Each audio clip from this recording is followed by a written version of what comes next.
All right, Squire to Moon. I want to talk about a concept that I kind of learned more when I was listening to like Myamoto Musashi's Book of Five Rings.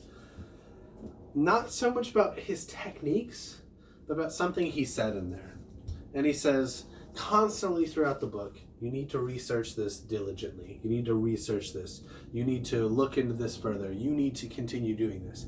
Well, I didn't really understand. Maybe it was a translation issue, but for a while, I didn't understand why in a book that's supposed to teach you about sword fighting and the philosophy behind sword fighting, at least from his perspective, about why he would say continue looking into something, where he just, on each subject, right, continue looking into a subject that he's just explained to you, or a move, or practices diligently. What he talks about is just continuous practice, continuous research on the things he's talking about, because essentially what he was saying, and I know this now, and I knew this, kind of had an inkling of it the first time, but after the first 3 times, I started understanding it really more than I did in the beginning.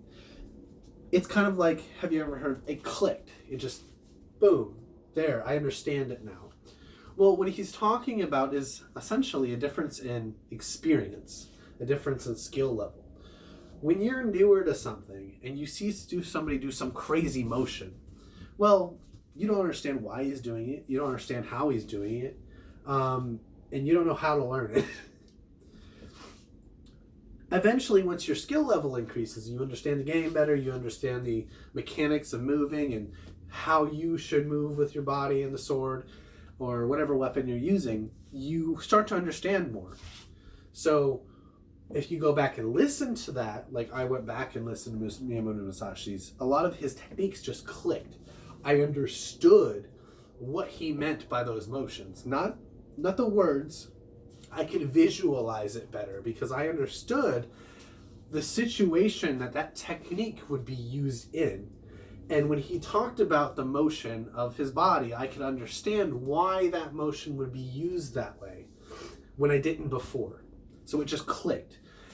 So I had listened to this 3 or 4 times, and he continuously talks about this. And so that idea of repetition, that idea of looking into something not as itself a motion or a technique, but as a whole, how does this fit into fighting, into the style, and what I could use it for?